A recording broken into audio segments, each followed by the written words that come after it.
This is Season 2 of Mobile Suit Breakdown, a podcast about Japanese sci-fi mega franchise Mobile Suit Gundam for new fans, old fans, and not yet fans, where we watch, analyze, and review all 40 years of the iconic anime in the order it was made.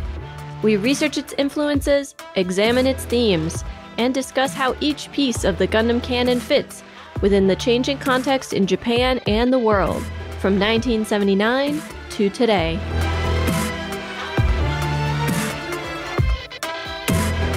This is episode 2.34, A Leader for All Space Noids.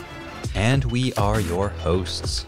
I'm Tom, lifelong Gundam fan, and I'm reading a rehearsed speech that Nina wrote for me. And I'm Nina, new to Zeta, and I have never once betrayed anyone. Wait, hold on. Mobile Suit Breakdown is made possible by the support of 281 patrons. Thank you all, and special thanks go out to our newest patrons, Kit G, Tonono, and Taliarchus. Mobile Suit Breakdown is only possible with the support of listeners like you. Help keep us ad-free by becoming a patron today at GundamPodcast.com/Patreon. Or make a one-time payment on our Ko-fi page, ko-fi.com/Gundam Podcast. The Love is the Pulse of the Memes contest closed last night. Thank you to everyone who entered. We got some really incredible memes. We will be announcing the winners sometime this coming week, so if you entered, be sure to keep an eye on our social media. And of course, we'll also announce the winners on next week's episode of the podcast. But if you want to know right away, follow us on social media. Before we get started with this week's episode, a couple of listeners wrote in to add their insight on a couple of outstanding questions from last week. First, we pointed out that episode 32, Unidentified Mobile Suits, was marred by wonky, off-model animation, especially the characters' faces, and especially Yazan's face. Well, Brian wrote in to point out that the animation director for that episode, the person on staff whose job it is to oversee the animation and make sure that everything is consistent, was Kaneyama Akihiro. A veteran animator and animation director who often worked on Tomino's projects during the 80s, Kaneyama was also one of only a handful of Zeta staffers older than Tomino himself. In 2007, he was part of a group of veteran animators, including the legendary Satoshi Kon, who tried to unionize Japan's animation industry. But when it comes to his work on Zeta Gundam and Double Zeta, Brian observes that Kaneyama's episodes are consistently inconsistent. We'll have to keep an eye on them as we continue watching. Second, Arcdoppler wrote in to share with us one theory about why so many languages combine the colors blue and green. The major theory for this is that the development of words for colors corresponds to their salience in the natural environment. Black and white are first because dark versus light is a dichotomy that is easily recognized and is quite intuitive.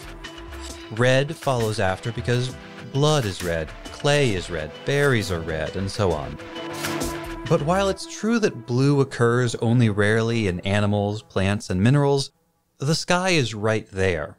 So this theory doesn't entirely explain why blue is so late to enter into most languages. Well, according to the theory that Arcdoppler related to us, cultures develop words for different colors as they develop the ability to make pigments in those different colors. Now this makes intuitive sense. You don't need words to distinguish the color of the sky from the color of a tree, blue from green, because the sky is self-evidently not a tree. If the sky is your only reference for the color blue, then you just describe sky-colored, the color of the sky. You don't need a separate word conceptually for it. Once you can grind up bits of bug carapace or lapis lazuli to make sky-colored pigment and tree-colored pigment, those two pigments need to be distinguishable in the language. So, the easiest colors to render in pigment form are the first ones to get names. Blue comes later because it's really hard to make blue pigment. After all, you can't grind up the sky to make cerulean. But now back to this week. In today's episode, we are covering Mobile Suit Zeta Gundam Episode 33, The Messenger from Axis. After the recap and our talkback, our research for this episode covers an unexpected bird and a visit from special guest and physics consultant Iraj to talk about the solar system. But first, let's tune in to TNN. My career in the Titans was dead in the void. The stories in this advertisement are real. The voices have been changed to protect the anonymity of the participants. I was posted to Alexandria as a Mobile Suit Squadron leader, but my commander didn't appreciate the unique skills I brought to the organization. I was on the outside, looking in. Yazan Ji was a promising young officer who found himself in the wrong job. I thought things would improve after Ayuk disintegrated my commander, but that who replaced him clearly didn't trust me either. The last straw came when I found out he'd assigned one of my projects, destroying the Zeta Gundam, to a useless loser who should be dead. Yazan was going nowhere fast. I graduated from Augusta New Type University with top marks, but I struggled to find a commander who respected me as a pilot, a new type, and a woman. Sarah Z knew she deserved better, but she didn't know how to find it. I was tired of officers doubting whether or not I could kill the enemy, or expecting me to look after whatever random orphans happened to wind up on the ship. I wanted someone who would appreciate me for my skills and help me achieve my ambitions. The turning point came when my classmate Siddeley was killed in battle. I might still be too young to drink or vote, but I knew I couldn't afford to wait for things to get better. Sarah was running out of time. So I got on the Titan's intranet, and I went to monsters.fed. I went to monsters.fed. I filled out a few quick forms, and by the time I'd entered my age, my gender, and that I was a new type, I already had an offer to transfer to the Dogos Gear. I found a commander who treats me the way I deserve. I found a posting where I'm valued for who I am. Monsters.fed is the internal Titans job site where qualified candidates can find hundreds of open positions, from research and development at the Gate of Zidane to intelligence gathering in New Hong Kong City. And, due to unspecified circumstances, we now have more openings than ever. So if you've been waiting for the right time to make a move, wait no longer. Monsters.fed. If you gaze long enough into the Abyss will offer you an exciting position with great pay and plenty of opportunities for advancement. And now the recap for The Messenger from Axis.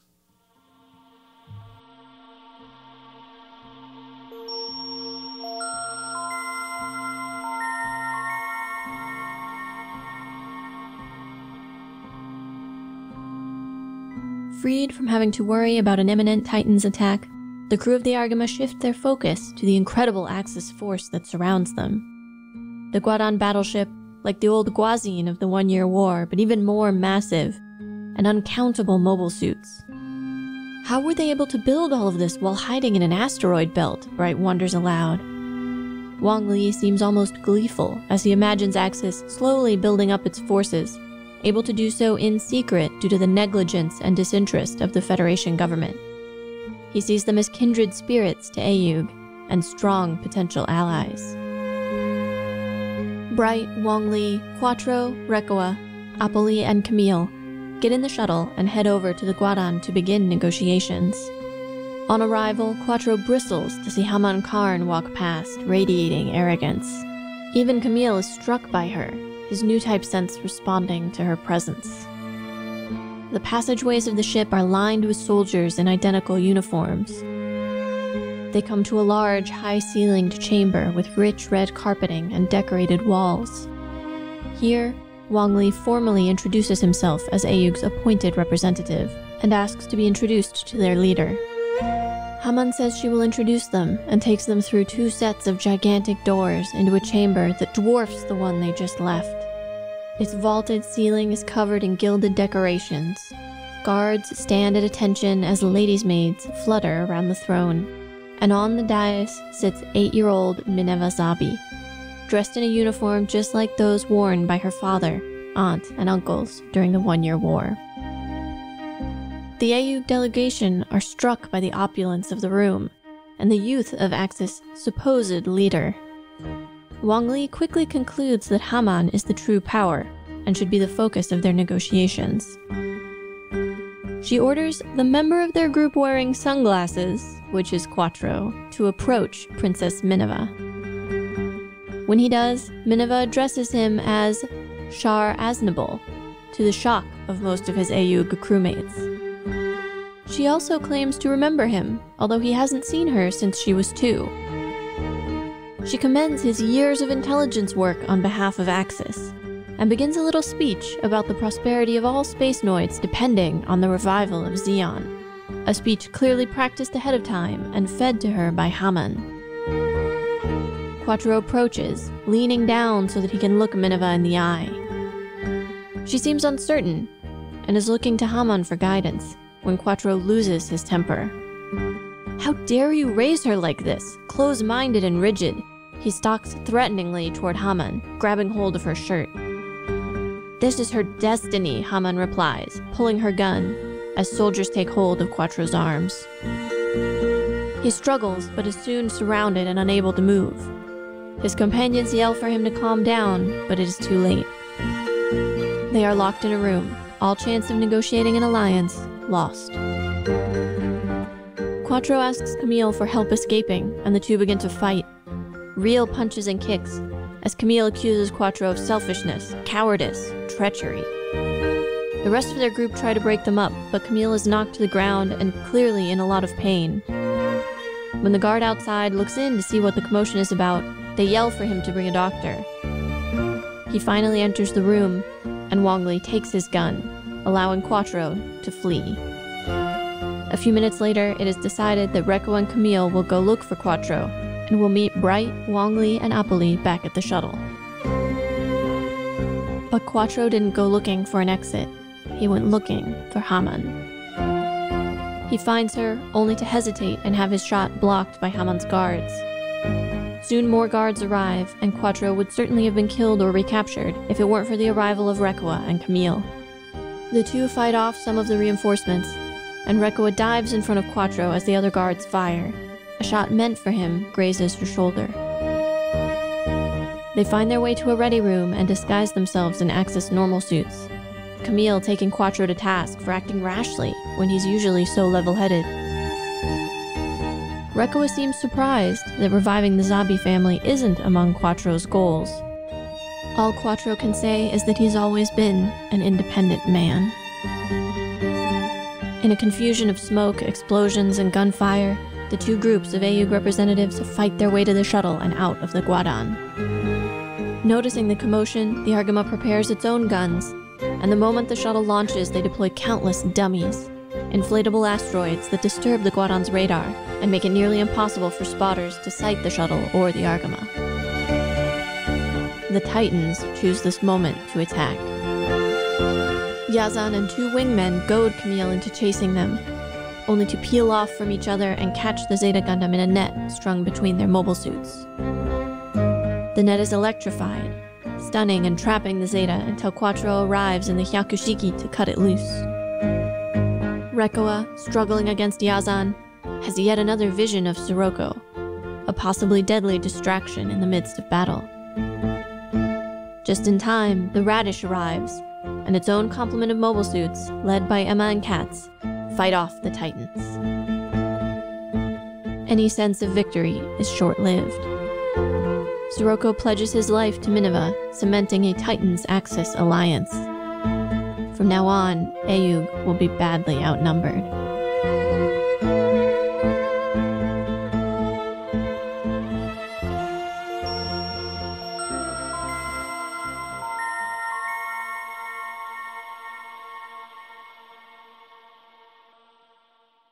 So, Nina, where are Shinta and Kum? Don't make me come over there. It's like Fa is not allowed to be in a scene until she has established that she is being a good mother and has not just abandoned the orphans. Well, let's talk for a moment about the first of those scenes, because this is not actually Camille trying to make sure she's being a good mother. This is Camille deflecting and he can tell Fa is about to ask him some questions or criticize him, and he's trying to turn it back around on her. That's what he's doing. You don't have a right to press me. Where are your children? Your children. Get back in the house, woman. You're making faces at me. Yeah, but... I am. I mean, kind of. I don't think that's quite what Camille's doing, but I really don't like what this episode does with Fa on the whole. I think it's pretty clear that when she's coming at him, she's doing that Camille. He's in trouble with Fa and she's about to like press him. And his way of dealing with that is to be like, yo, Fa, aren't you supposed to be looking after some children right now and not hassling me?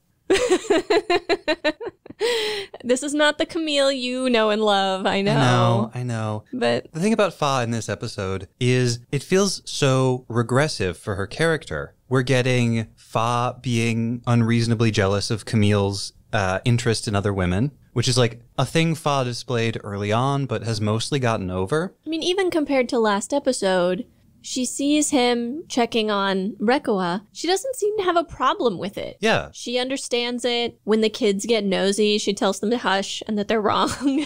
You know, she doesn't seem to have any kind of a problem with it there. And yet here, she jumps to the conclusion that the only reason Camille is going is because he's fixated on Rekoa. However, I don't necessarily think she's wrong. I think Camille was ordered to go. Well... And I think that's what he's doing with the deflection to Shinta and Kum is like, I'm doing my duty, what about yours? I would agree with you that it was simply that he was ordered to go, except that when Rekoa, when they're trying to break out of the Axis ship, is like, I'll go. And they decide that she should go because, you know, maybe a woman will attract less attention or they'll put their guard down. And Camille is immediately like, it's too dangerous for her to go alone. I should go too. Completely negating the purpose of her going alone. And Bright just kind of caves, like, okay, sure, whatever. So it's not difficult for me to imagine Camille coming up with some reason why he really needs to be there because he's worried about Rekoa doing something reckless, which is not an unfounded concern, right? We've established she is continually doing these very dangerous things. Yeah, but this boarding party is like every main character on the ship except for Fa. But do you think Fa is wrong? Do you think Camille is not fixated on Rekoa? Maybe a little bit. He's worried about her and he wants to save her. I think he's absolutely like preoccupied with the fact that something seems off about her and that he wants to know what it is and that he wants to help. I don't think it's romantic if that's what Fa is worried about. And I do think that's what Fa is worried about. Or she's worried that he's going to be putting himself in danger or not being careful enough of himself because he's so worried about someone else. But then the Fa we get at the end of the episode, in a kind of inverse of this scene, where she's also catching up to Camille, throwing herself at him. In both of these scenes, she's throwing herself. Like propelling herself in his direction. In the first one, it was to like grab hold of him and scold him. And in the second one, it's to grab him in an embrace. So in this mirror image at the end, now she's giggling and she's just so happy that he's back alive. And like, this doesn't feel like Fa either. Particularly because as dangerous situations go, I don't think the crew of the Argama ever quite knew how dangerous it was. Like, there's no reason for her to have known precisely how much danger they were in. And so her relief seems excessive. Camille goes out into dangerous situations all the time, and Fa never acts like this. And for Rekoa of all people, when Fa's like, oh, if you're wounded, I'll take the Methys. For Rekoa to then be like, this is no time for jokes. Ugh. Especially considering there's no way Fa would have fought any worse than Rekoa did this battle. Rekoa was terrible. With Sirocco all up in her head. He's living rent-free in her skull. Yep. And it's messing her up. She's off her game. Both of us were particularly incredulous when Rekoa gets into the Methys and is like, I'm in so much pain. We're like, are you kidding me? You're a soldier. They'd have pumped you full of painkillers and amphetamines, which is what they would do with soldiers who had to fight for a really long time or had to fight wounded. They gave you enough drugs so that you would be able to keep going. Maybe what's really getting to Rekoa is all of that Sirocco energy. Did you notice she feels Sirocco's presence on Yazan? Yeah. It makes me wonder if Sirocco almost like leaves an aura on people who accept him. Or perhaps he maintains some kind of connection between himself, his aura, and them. And I'm not going to stop harping on this. There's one more Fa scene. When she's on the bridge of the Argama during the mission, she's talking to Torres and first Caesar, and then it's Sayugusa, and we'll talk about that in a second.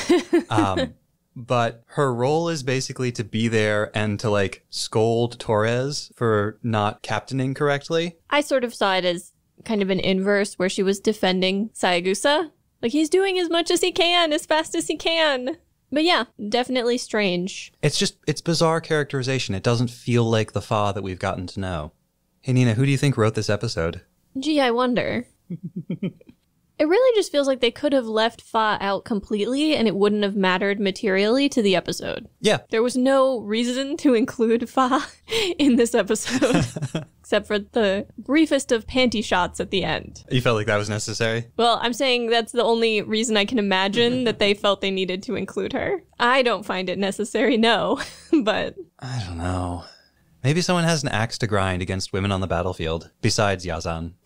As long as we're talking about gender dynamics, maybe now is the right time to talk about Axis. I don't have anything related to gender written down in my access notes, so take the wheel. Well, so Axis's leadership is Haman and Minerva, and besides Minerva's maids, every single other person we see on the Guadon is a young man. I get the impression of a beehive, of a queen and drones. Yeah. We really need to talk about the whole visual design aspect of Axis. I would like to point out, Haman has the narrow, schemy eyes I spoke of. Because she's young. We know she's only 21, maybe 22. They could give her the big, round, expressive eyes. But because she's a villain... Or what passes for a villain in Gundam. They need to make her look like less of an ingenue. Everything just super ornate, and Bright immediately flags this as a complete throwback. It's like, don't these people understand this is not how anyone does things anymore? But there's gold designs on the walls, red carpets, massive thick doors. Just the chamber that they're in. First, the audience chamber where they meet with Haman before they even open up the doors into the actual, like, throne room. With its vaulted ceilings and the bird flying through. But that first chamber you see is enormous. For a ship in space, that's astronomically huge. And then the doors open and it turns out that that antechamber was tiny compared to Minervazabi's throne room. And even look at the way they line the halls with soldiers. The way she has like a dozen maids. Yeah. Everything is extra.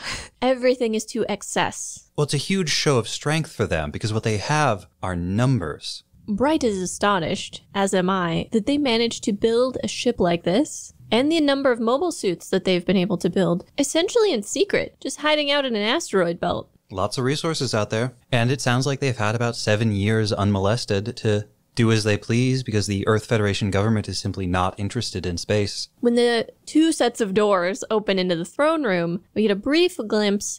I would need to look at the stills again, some of the screen capture, but it looks like against the back wall, we don't get the sort of usual motif of the like vaguely eagle thing that you get with a lot of the Xeon stuff, but there's a figure of a woman against the back wall behind the throne. I'm going to want to look at it more closely because the brief glimpse that I got of it was very reminiscent of a piece of like New Age pagan art. If it is, I'm probably going to end up doing research on that. The uniforms in the normal suits are all clearly consciously reminiscent, and in many cases almost identical to those worn by the original Xeon army. I thought the normal suits were exactly the same. The minute you see Quattro in this normal suit, you will have a flashback to him murdering Caecilia. Oh, we're doing this again. Hello. Except he did not succeed. He hesitated. For someone who is usually such a calm operator, Quattro, who gets referred to as Char more often here, but still refers to himself as Quattro even after he has been outed. His behavior feels not completely off character, but it's so different from what we're used to seeing from him. The first time I got struck by it is when he says, sort of mutters to his group, how could they name Minerva leader at such a young age? And it's like, dude, it's called a figurehead. It feels like he's being very naive. Yeah. But that's surprising, right? He's not usually. Except in that he doesn't understand how other people's thought processes work. I guess when you put it like that, he's never really been one for the politics, right? He's never really understood them. He's never really known how to navigate or manipulate them. He is, as he points out, independent. He is about his own goals and his own desires, and in a lot of cases, is kind of a blunt instrument to achieve those things. I mean, we've seen him get most of what he wanted through murder. For real, though. Yeah, the two weapons of Quattro Pagina are murder and abandoning children. So, let's talk about that. Because my first impulse, when he got angry about how they've raised Minerva, was to be like, well, you used to be here. Maybe if you'd stuck around, you could have raised her different. But I'm not sure he had a choice. In that you think he was sent away? I think he was forced out. They repeatedly reference sending him to spy on the Earth sphere. Well, they call it intelligence gathering, but, 6 in one, half dozen in the other. Well, it's pretty clear that Haman Karn is calling the shots here. And Shar is older than her. Shar is a famous hero of the war. Had Shar remained, he probably would have been a contender for leader of Axis Zeon. But since we know from watching Quattro in Ayug, he doesn't want to be the leader. And so it may have been a mutually agreed upon exile.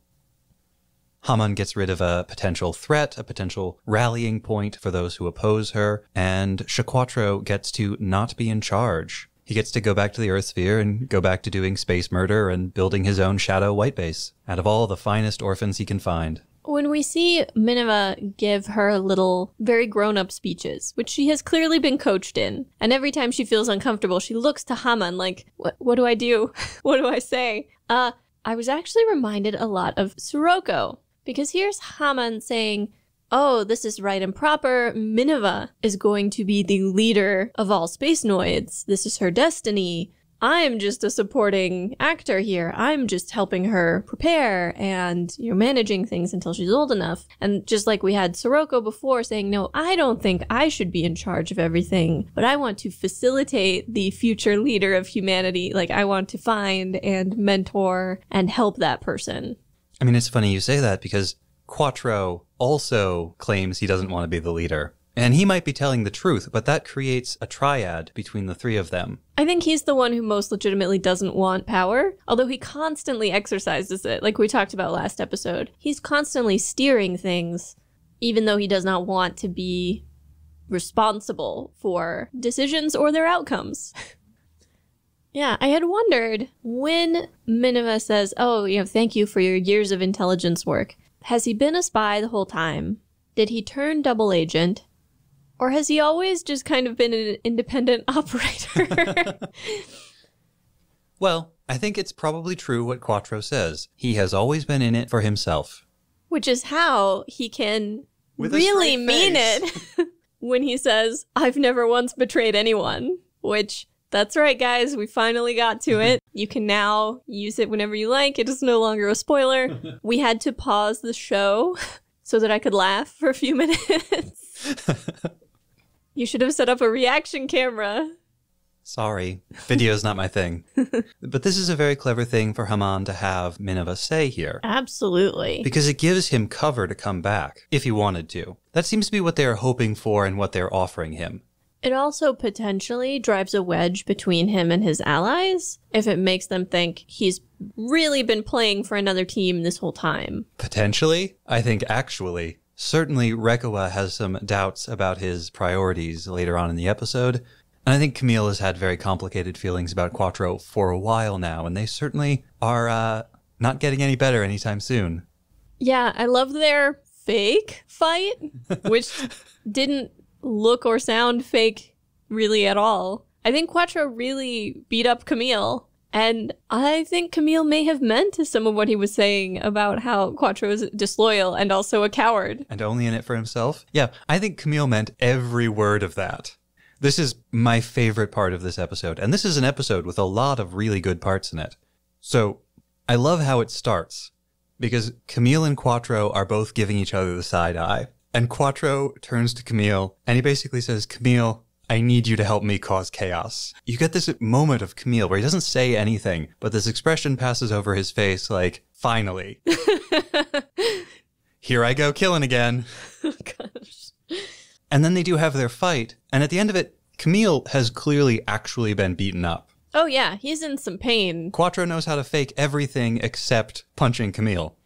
He had to make it look real or the guard wouldn't come in. So Bright totally buys this whole encounter. But it's Wong who's like, hey, new type, you can stop faking now. And Bright is like, is that true, Camille? And you can tell from what Bright is saying and the way Bright is saying it that Bright means, is it true that you've been faking?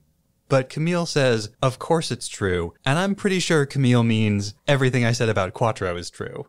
I also think Camille particularly enjoyed getting to be the grown-up later when they're in the process of fleeing and they're all putting on some of the Axis normal suits. And Camille starts addressing Quattro and it's like, I know you have your differences of opinion with Hammond, but how could you behave so recklessly? Lieutenant, you can't just attack everyone who makes you angry. I did that and look where I ended up. For once, Camille gets to be the grown-up and scold someone else. Yeah, later on, at the very end of the episode, Quattro is sort of sitting and stewing in his room by himself. And he mentions Haman Karn, and he mentions the ghost of Zeon. There's one weird translational thing. They have him say that Haman is beguiling him, which, at least in contemporary English, beguile is usually positive. To describe a woman beguiling someone, there's sort of like romantic or sexual overtones, like she has seduced you. Mm-hmm. She's using her wiles to confuse you, which is not at all the tone of what is happening between Haman and Quattro. I listened to it again. I think in Japanese he says, warawasareteru, which is more like she's laughing at me. She's making me look foolish. A laughingstock. That a woman is making a mockery of me. Mm-hmm. You mentioned everyone's reactions to finding out that he is Shah. I thought they all knew already. And yet, clearly Wong Li knew. Bright seems not to have known. But even Camille acts kind of surprised, and he knew. He knew for certain. Oh, I didn't take Camille's response as surprise. I took Camille's response as like, oh no. Now everybody knows. Things are about to get real bad. Because the four responses we get are Wong Li being like, oh, I'm surprised they know each other that well, that she would know that he's actually Char. Bright is like, he's Char? And then Rekoa says, Quattro Pagina? And you can tell in that moment, she's suddenly realizing what an absurd name that is. And how did she ever think that that was someone's real name? I don't think Apolly says anything. He just looks kind of horrified. I don't know when this was established in the canon because this is coming from some B-canon material, some manga, but at least according to one version of the Gundam canon, Apolly and Roberto came with Quattro from Axis. I feel like it gets mentioned very early in Zeta that they fought with him possibly during the 1-year war, that they've known him that long. Yeah. And so if that's true, they would have had to have known him as Char. So Apolly's reaction is a little bit more like Camille's. Oh no, we're in trouble.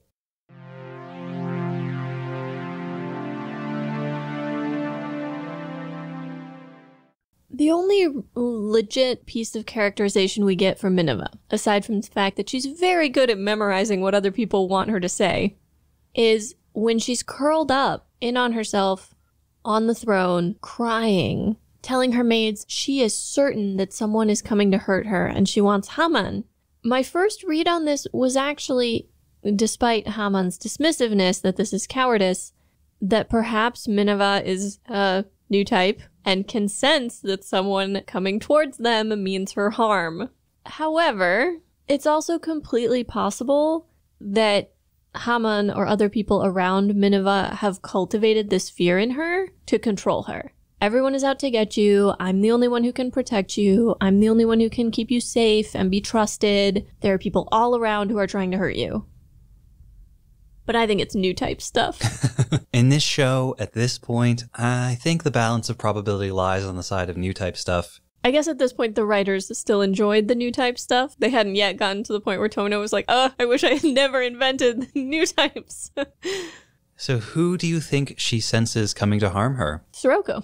Yeah, I was stunned by Haman's arrogance, where she thinks that because Sirocco is willing to pledge his life, he's just some idiot. A clown. Baka. Well, Haman is very arrogant. If she trusts that, I have a colony to sell her. But assuming that scene is Minerva having a new type moment, it's actually quite clever to put it there in the show, because at that point, we know Shaquatro is headed for the throne room. We don't yet know that Sirocco is nearby. Mm-hmm. And so it's only afterwards, looking back on it, that you can see it in that other context. I don't know. Maybe Quatros decided to finish what he started with the zombies. Maybe that's why he lost it. Zombies are his trigger. In some ways, this feels like a real payoff episode because we've been teasing the arrival of Axis since like episode 8 or 9, and we've been moving towards this meeting between Ayug and the Axis forces for a couple of episodes. But this also brings a whole bunch of new pieces onto the board. New characters, new mobile suits, and not just the Axis ones, but we also get Yazan's new special team, his wingmen that he personally carefully selected. Yeah, the fact that there's a group of 3 of them and they have a special attack that they do all 3 together that will only work once feels like a very blatant callback to the Black Tri-Stars. It does, doesn't it?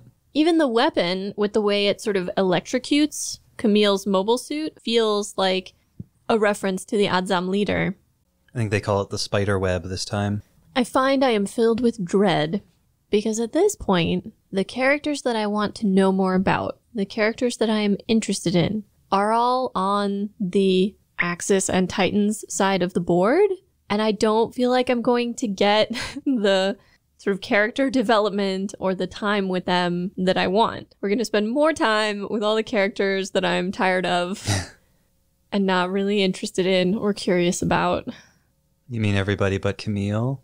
Ugh, him too. Oh, he's a good boy. He's a good boy. He's not irredeemable. By Gundam standards, that's pretty good. Oh, earlier you said you had something you wanted to say about Caesar and Sayagusa?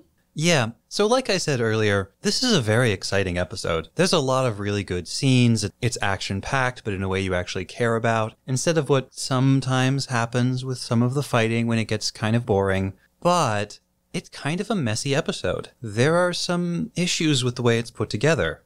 None of these, I want to say up front, none of these are like clear-cut, obvious, definite continuity errors, but they make it a little wonky. Feels like some of the corners don't quite align correctly. And it happens a bunch of times in this episode. So the one I was thinking of with Caesar and Sayagusa is that we get a couple of scenes on the bridge while most of the crew is on the Guadon, and we have Torres sitting in the pilot chair, Fa sort of floating around, and then a third person from the bridge crew sitting in the helmsman's chair in front of Torres. And the first time this happens, it's Sayagusa. The second time this happens, it's Caesar. And the third time it happens, it's Sayagusa again. Ha! So maybe there was a shift change that just happened off screen. Who knows? But it feels a little weird. I'm astonished you even noticed, but good for you, man. In the throne room scene, when Quattro has been tackled by a couple of the Zeon guards and is fighting against them, there's a brief clip of Camille taking a step forward, looking one way, turning to go the other direction. And this body language makes it look like he is being closed in on by other Zeon guards. And we know that that's what's happening because they end up all arrested and in the brig. But they never show that. They don't have 2 guards closing in on him. They don't cut to guards closing in on him. They really only show them closing in on Quattro. And so this body movement by Camille feels orphaned. It feels like an incomplete scene. At another point, I'm going to get real petty for a second. During the escape scene, Camille's gun changes. He goes from having a pistol most of the time to having a machine gun at the end. Maybe he picked it up off the ground, but we don't see it. And to have it suddenly shift like that feels like things don't quite align correctly. And taken together with the weird characterization of Va that doesn't feel quite right, it leaves the whole episode, for me at least, feeling like there's something very subtle wrong with it. I don't know what Wong intended to do. He didn't really get a chance to be the envoy he was trying to be. And he does correctly read the situation and conclude that Haman is the real power behind the throne, but he clearly doesn't know how to play this game.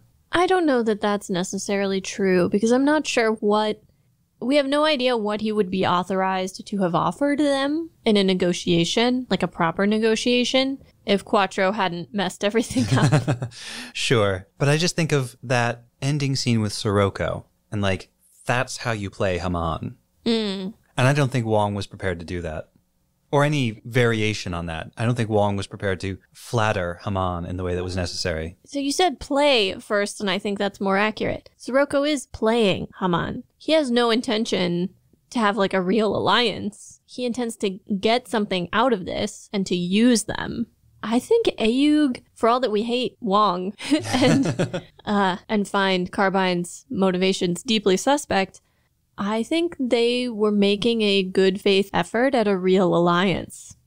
I think you're right. I think Wong went in there expecting a business negotiation. We can offer this, we need this. We're going to talk about equipment and money and supplies and territory and concessions. But Sirocco, maybe with his new type faculties, maybe he just looked at the pomp and circumstance of this room and he was like, oh, I understand. I know what version of myself I need to create. Are you sure this isn't just how he deals with all problems with people who think they're ranked higher than him? Swearing loyalty. Just pledging his life to them. Axis did not even get a blood oath. That's true. They did not bargain hard enough. And Haman thinks he's the idiot.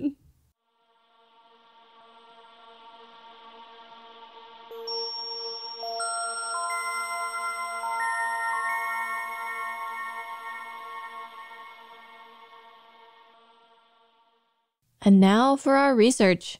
An unexpected bird and the solar system. The weapon, not the astronomical thing. First, a quick correction. In last week's podcast, when I was talking about the green sea turtle's Japanese name, I called it Aomigame, and I was focused on the owl part of that. I got that right. I swallowed a syllable in there, though. The correct name for this species is actually Aomigame. I sincerely apologize. So literally green ocean turtle. Yep. Okay. Or blue. Owl-colored. As the double doors of the throne room part and Minivazabi's court is revealed for the first time, there's a brief shot, it's a second or two at most, in which we can see a large white bird flying through the chamber. It is, as far as I can remember, the first time that we have seen a non-human animal aboard a spaceship. And it is the second time Gundam has deployed a large white bird in flight during the reveal of a new and important female character. The first was Lala's Swan, back in episode 34 of First Gundam. The bird's appearance is brief, but it's obvious enough if you're paying attention. It appears at the start of a scene of great significance, and as part of a larger series of scenes in which little is said and much is conveyed visually. The throne room is full of symbolic imagery designed to impress all who enter it. It's a scene in which the characters, through whose eyes we experience Zeta Gundam, are themselves looking at and commenting on the aesthetics of Axis Zeon. So we are primed to view everything in the throne room symbolically. And that goes double for the bird. Consider how out of place it is. A waiting bird in a throne room on a spaceship that was built out in the asteroid belt? Has that bird ever seen a marsh?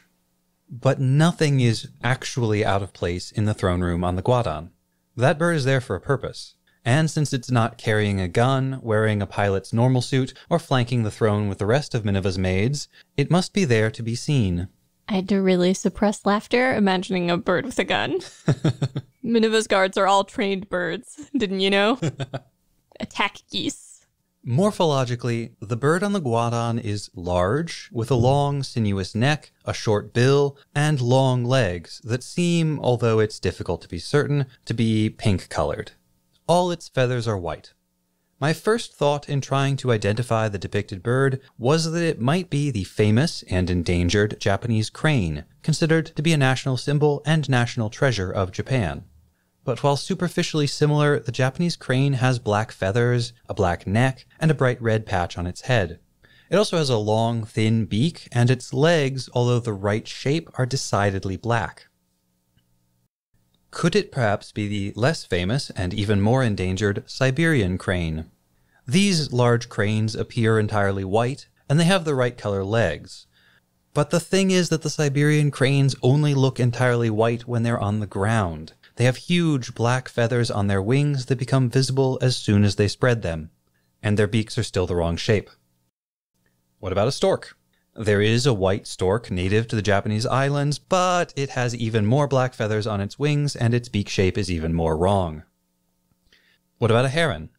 Now we're getting warmer again. There are a number of white herons, sometimes called egrets, native to Japan, collectively called shirasagi, literally white heron. They are all white, their beaks are the right shape, and their legs, while normally black, can be pinkish. There's just one problem, and it's that unlike cranes or storks, and unlike the bird in the show, herons tuck their super long necks up against their bodies while in flight, making it look like they have very thick necks or are wearing a scarf.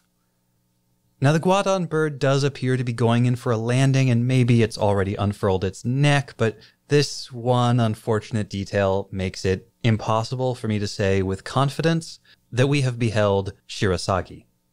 So there's nothing that fits quite exactly right. And I spent more time than you would think trying to find exactly the right bird. You are free to come to your own conclusions about what exact bird this is supposed to be. Maybe it is a new type of wading bird, evolved to meet the demands of space, and capable of perfectly understanding other spaceboids.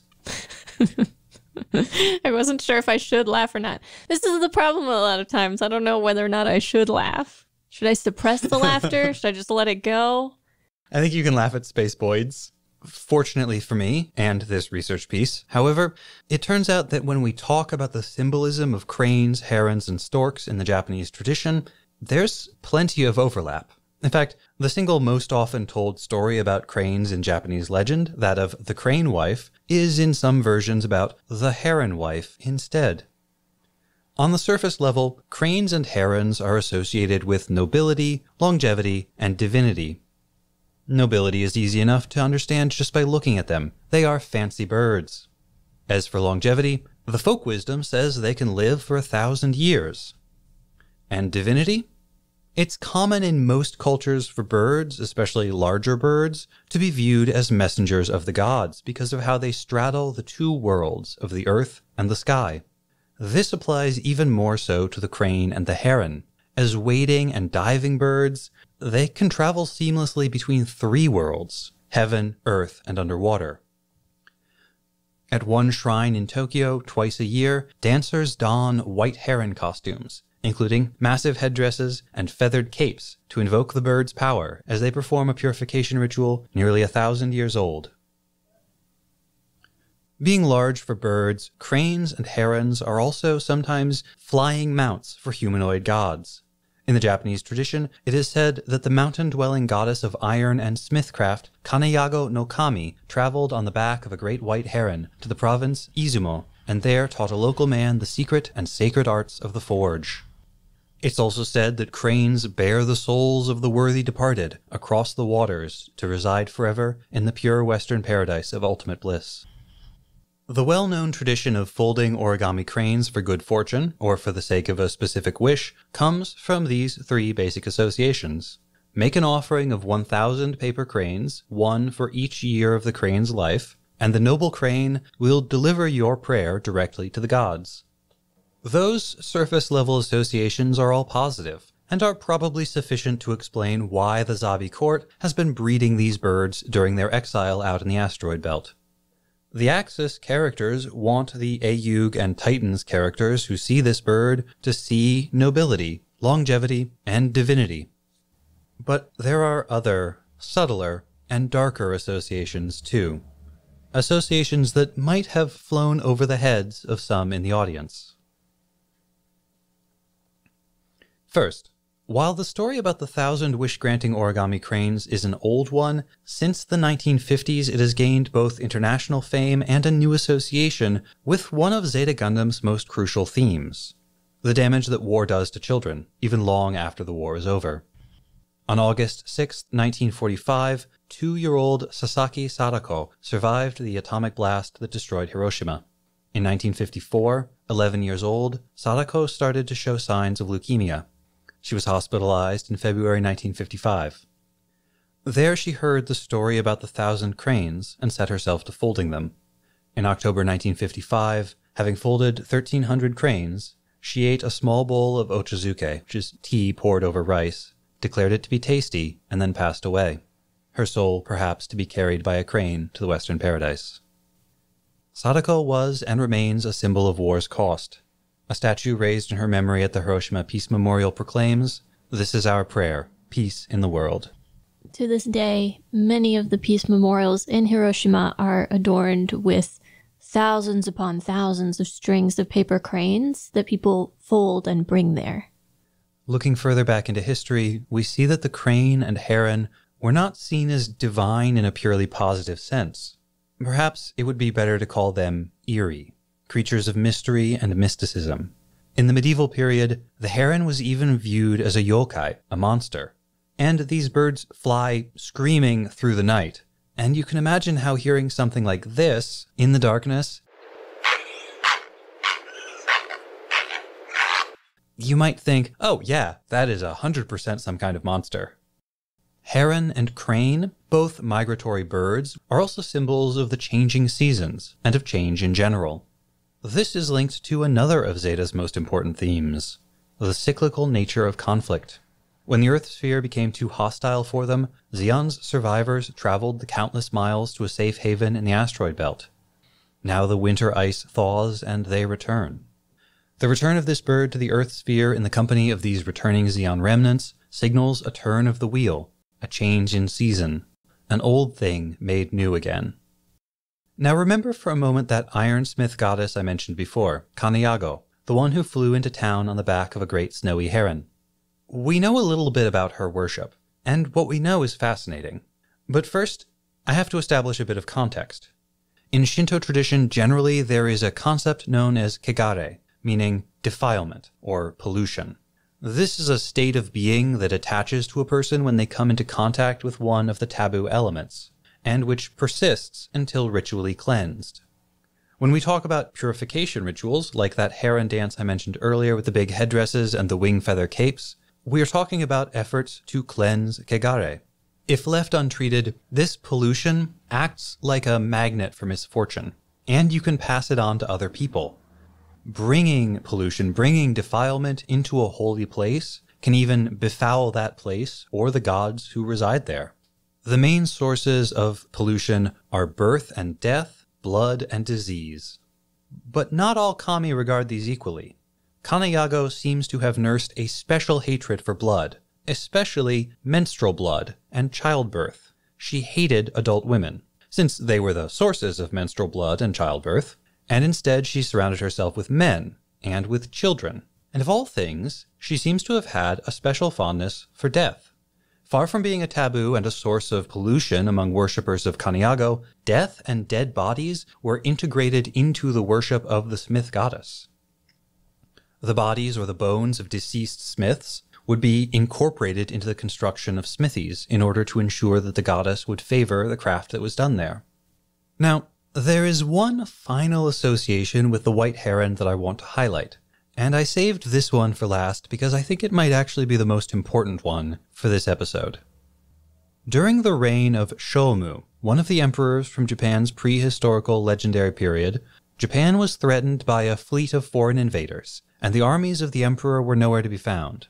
But as the enemy fleet drew near, the gods at a shrine near the sea caused a vast pine forest to spring up overnight. Taking on the forms of great white herons, thousands of spirits from the shrine perched in the branches. When dawn came and the invaders saw this sight, they mistook the distant white birds for the banners of a vast army waiting to meet them. Deceived, they turned their ships around and went home. Axis Zeon looks very strong. They have a lot of mobile suits and countless soldiers, vast throne rooms with ornamental birds flying around. But how much of that is a show of strength meant to deceive Ayug and the Titans? As Haman herself says in this episode, her pilots lack experience. Her soldiers are untested. And how many of them are there really? If you tested the might of Axis, how many of their banners would turn out to be birds?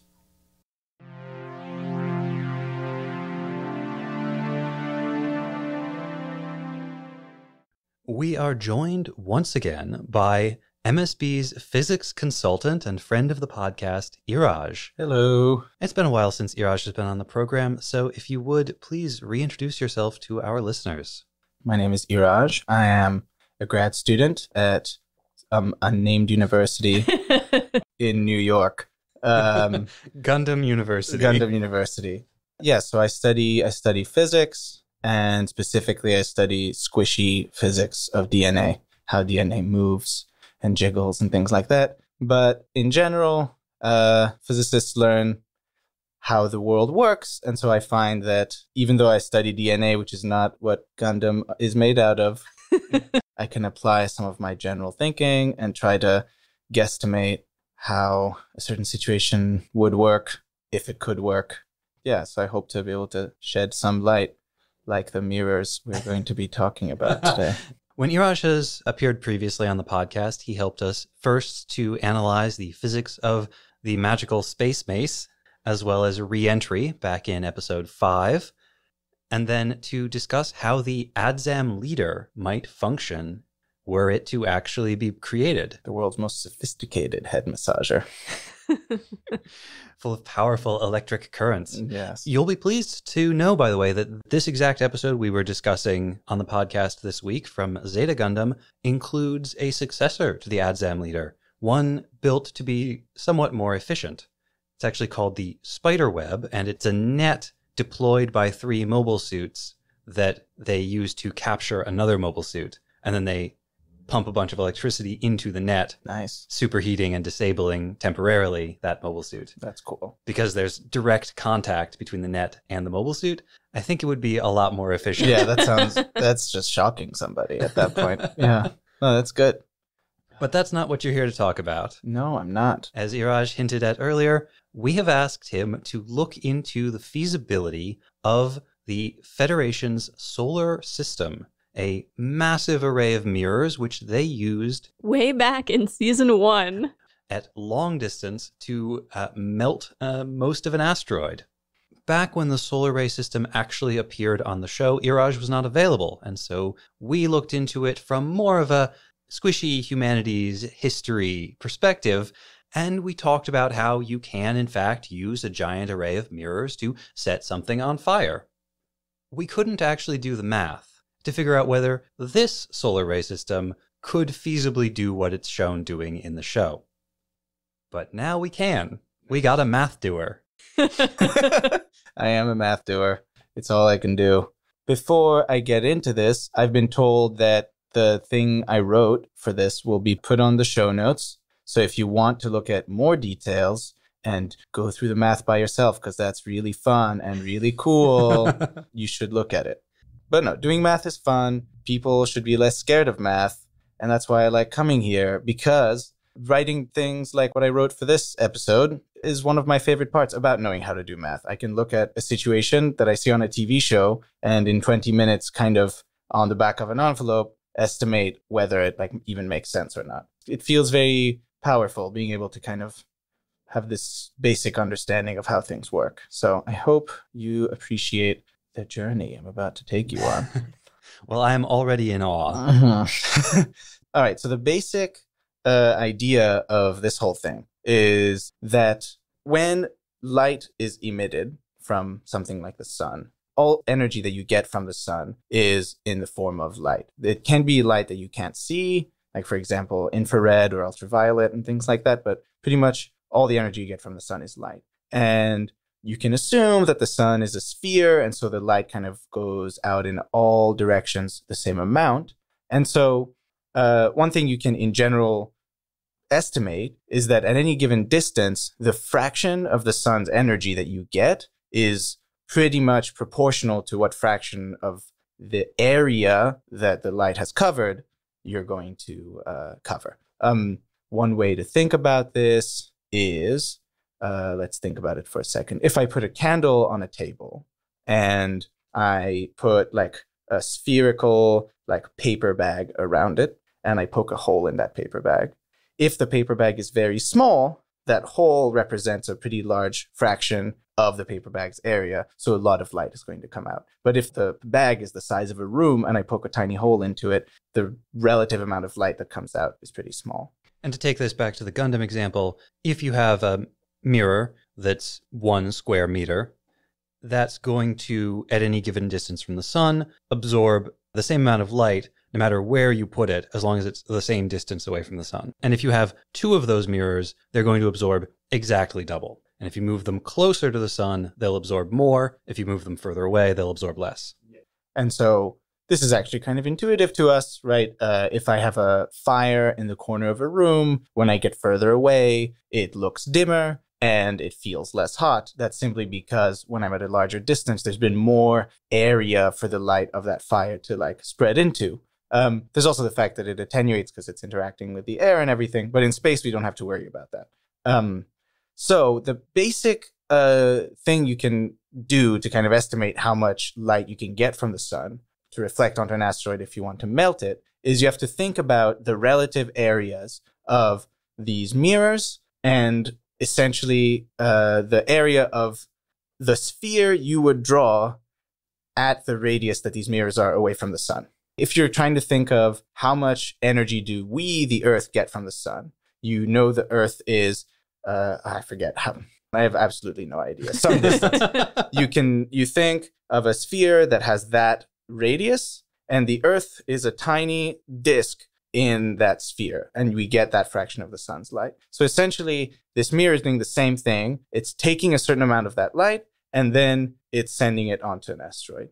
But then you might think, oh, what's the difference between this mirror sending that light onto the asteroid and just the asteroid being lit up by the sun because it's the daytime? The difference is if you have a curved mirror, like a magnifying glass, you can take a bigger area of light and focus it onto a small region. So the power at the target becomes much increased, right? And that has the same effect as if you were to take that target and move it much closer to the sun. Exactly. When I take a magnifying glass at the age of 10 years old and I burn a leaf on the sidewalk, what I'm essentially doing is I'm taking the amount of light in my palm-sized magnifying glass and focusing it onto a point the size of like the tip of a pencil on the leaf, and then that point gets burned, right? So what you can basically do is you say, assume some things about the distance that these mirrors are from the sun. So let's say this asteroid is about the same distance that the Earth is to our sun. Then you have to assume some stuff about the actual size of the mirrors. I do remember sending you screenshots from this episode. Right. So that you could do some comparisons and try to figure out the mirror size. I think I plugged in numbers. The distance of the Earth-Moon system to the sun is 1 AU, which is about 10 to the 11 meters. That's 100 billion meters. Then what we're essentially trying to ask is how big do these mirrors have to be for me to be able to melt an asteroid or burn an asteroid, right? So we want to assume something about the size of this military base so that we know what kind of an area we're focusing onto. And if you think it's comparable to maybe an airport or just like a, what you picture as a military base, you might think it's, okay, about 5 kilometers squared. That's like 2 kilometers by 2 kilometers, a little bit more than that. So then knowing the distance from the Earth to the sun and knowing the size of this military base, then you kind of want to ask how much energy are you trying to get from the sun onto that military base, right? You want to estimate, how much stuff there is to heat up and how much you want to heat it up in how much time. Because given infinite time, I can heat up anything to any temperature, right? So assuming this base is made mostly of, iron, which is just a metal, and has a depth of about 1 meter, it would probably be deeper than that. And it's probably made of stuff that's more complicated than iron. But again, future metals. Exactly, future metals. You're giving it sort of all the benefit of the doubt. Exactly. The most meltable military base we can conceive of. Exactly. But anyway, so then assuming it's not that deep, assuming it's made of iron, and you're assuming you don't actually want to melt the whole thing and just get it to the melting temperature of iron. Also, we are assuming it's going to take about 30 seconds because in the show, when you actually see this happen, it happens quickly. People are surprised. So it's not happening over like the course of hours or days, right? And you also assume that it starts at the temperature of space, which is 2 Kelvin. So putting all this together and knowing the size of the base, that takes a crazy amount of energy. You would need mirrors that are 10 to the 5 meters across, which is 100 kilometers across. And that's just in radius. So then if you think about making like a disk that has that radius, that is tremendously large, right? That's the size of a small country. So the likelihood that you could build something like this in space seems not that great. It would also need to be, a perfect mirror. At this point, we're assuming that the light gets through space with no loss at all. It gets reflected with no loss at all. We're assuming you're just getting it to the melting temperature of iron to a depth of 1 meter over 30 seconds. But, future tech is one thing. One thing, the sun, over the course of its lifetime, will get a lot bigger. So in a few billion years, it's going to be a lot bigger. So maybe Gundam takes place in the future, so far in the future, where our sun is in the process of becoming a red giant. And somehow they've preserved the human race exactly in the same form as it currently is. And I think that totally makes sense. So that's the only way this is plausible. The thing that makes this very, very prohibitive is this area law, right? Is this idea that, like, when I go further away from something, I don't lose energy proportional to the distance I am from that thing, but it's proportional to that distance squared. So when you're far away from something, it's really difficult to capture a large fraction of that thing's energy, right? So at our distance away from the sun, there's no way we're ever going to get more than a tiny fraction of the energy the sun is putting out, unless we build a Dyson sphere, which people should look up. Dyson spheres are very cool. We actually covered that in one of our research pieces earlier when we were talking about Freeman Dyson. Oh, Freeman Dyson is amazing and really smart and thought about crazy things. Yeah. The mirror array is definitely not the size of a small country. It's a shame. Again, this is very coarse estimate, but what I have here is 250 kilometers across. So I don't know. I think Switzerland is something like 400 kilometers across or something like that. So a little more than half of Switzerland. Yeah. Okay. Small country, very large city, maybe. And based on your description, you wouldn't want to try to do this with an array of rectangular mirrors, which is what they do in the show, right? They arrange a whole bunch of rectangular mirrors in an array. Well, that could actually be fine. So what you want is, at the end of the day, the whole mirror array to be curved. And so one thing physicists love to do is, when you're analyzing something that's curved, if you just zoom in on it enough, there it looks like a straight line, right? Mm-hmm. So you could, if they're small enough rectangles and you have enough rectangles and you have a little bit of an angle between all of them, then you can create a curve. That's fine. Yeah, a lot of our telescopes actually kind of work that way. You have detectors that are not curved, but you kind of arrange them in a curved manner, and then you can get a much broader field of view.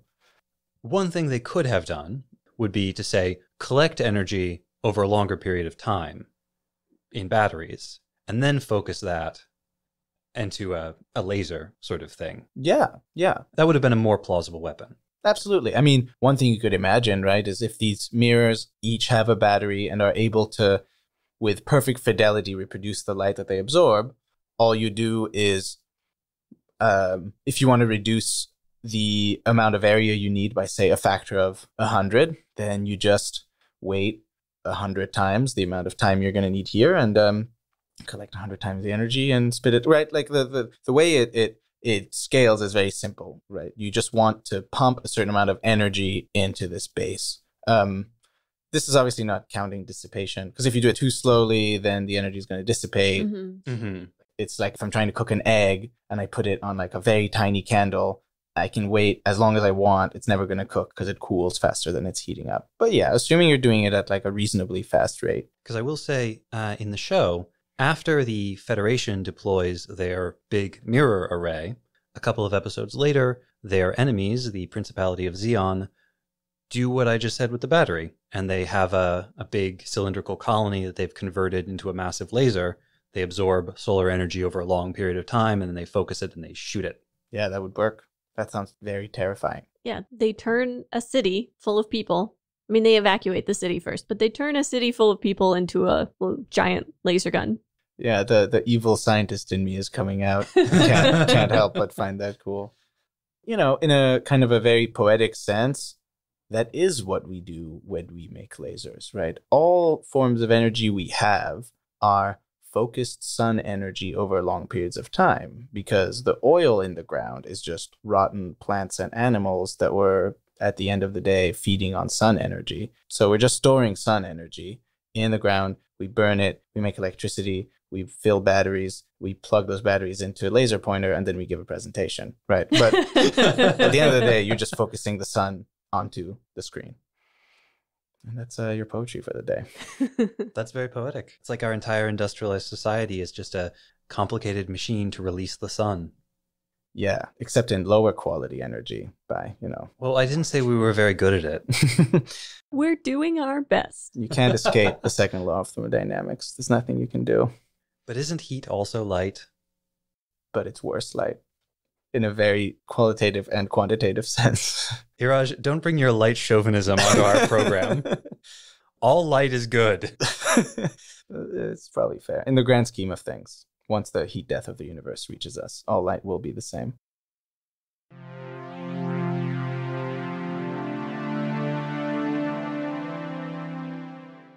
Before we go, Nina has a teaser for the research you can look forward to next week. It appears on screen for only the briefest of moments, but the massive emblem behind Minerva's throne is striking. A gold figure of a woman, hair spread out, arms outstretched, dress curving out and up, all on a pink and purple background. It reminded me immediately of a symbol from the TV adaptation of The Handmaid's Tale. There, it appears on some feminist literature in The Time Before, and later as a symbol associated with the handmaids themselves and the Red Center, the organization that indoctrinates them. In this version, the figure of the woman is simpler. She stands at the center of a crescent moon, her outstretched arms touching its points. But the similarity is strong. So where does this symbol come from? What does it mean? My hunt for answers led me to mythology, modern paganism, ancient artwork, and a self-styled wizard named Oberon Zell Ravenheart. There will be rabbit holes. There will be dead ends. There will be visual aids. Next week. Thanks to the aforementioned rabbit holes and dead ends, I'd like to spend a little more time with this one.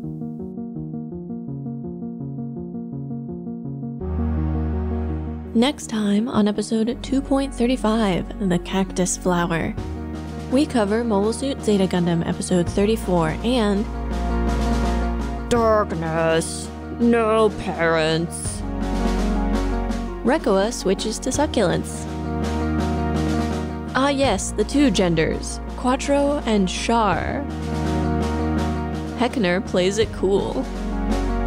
Brain poisoned. Yazan screens his calls. Everyone is traumatized. You know. And, okay, Booma. You will see the tears of time.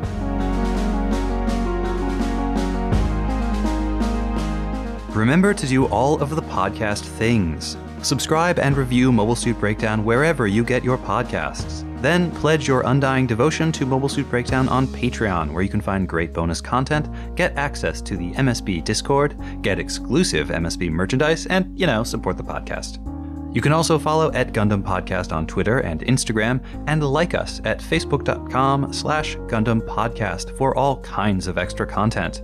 And you should always check out our website, GundamPodcast.com, for all of our episodes, show notes, watch list, wish list, some other lists, and more.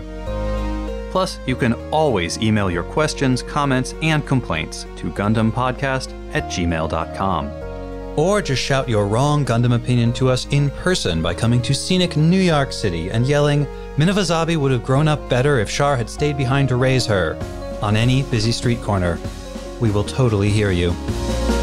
The two music pieces used in the TNN were Heartbreaking and Funkorama, both by Kevin MacLeod. The intro song is Wasp by Misha Dioxin, and the closing music is Long Way Home by Spinning Ratio. You can find links and more in the show notes. And thank you for listening.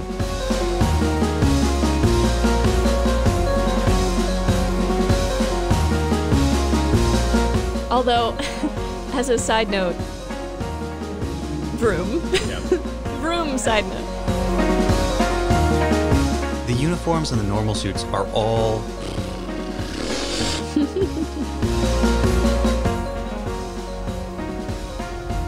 So many different noises. Yeah. It's real noisy today.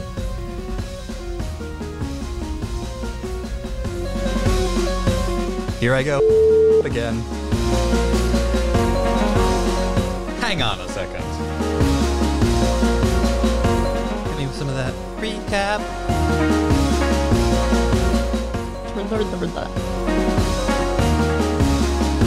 How did you describe the bird? I think I just said a bird. An unexpected bird. Okay. And the solar system. TM. That confused me for a minute. It's like, what about the solar system? If the solar system could be possible, what? I mean, it is. What do you mean, possible? Language is confusing. Gundam names are confusing. You need a birder. You should have consulted, who's really into birds now. You just want to be friends with... I mean, yes, obviously. I know. It's not that different than, like, having your ancestors buried next to the house. They're just buried in the house. Yep. Well, tied to the pillars that hold up the house. Kind of cool. Yeah, a little bit. Like, spooky, but also cool. Later on in the escape sequence, Camille fires a bunch of bullets, he reloads his gun, and then in the very next scene, he reloads his gun again. Rekoa still clearly not right. She takes a bullet for Quattro. Just throws herself in front of him. Are they supposed to be in love with each other? Because I don't see that. No. And that scene between them is so awkward in the last episode. And it's not like he's sitting by her bedside while she's wounded. I don't get it. Let's make that a little less horrifying. Hey, Iraj, how do you feel about grad school? Grad school is very good, and people should go into it if they are very certain that there's only one thing they want to do for all of their life. That's hard on the voice. Yeah, it is. There's a thought. Minivazabi running around wearing sunglasses. I assume that would be the only difference. I don't want to be in charge. I'm just going to tell you all what to do. No responsibility. I did a lot of funny voices for this one. Yeah. Really stretching our acting chops. Our acting chunks. Everything's awesome. Everything's cool when you're part of a Yug. Everything is awesome. Oh, see, I was going to say, everything is cool when you're part of a podcast. It is, though. We are cool. Exactly. Our lives are great. I was being sincere.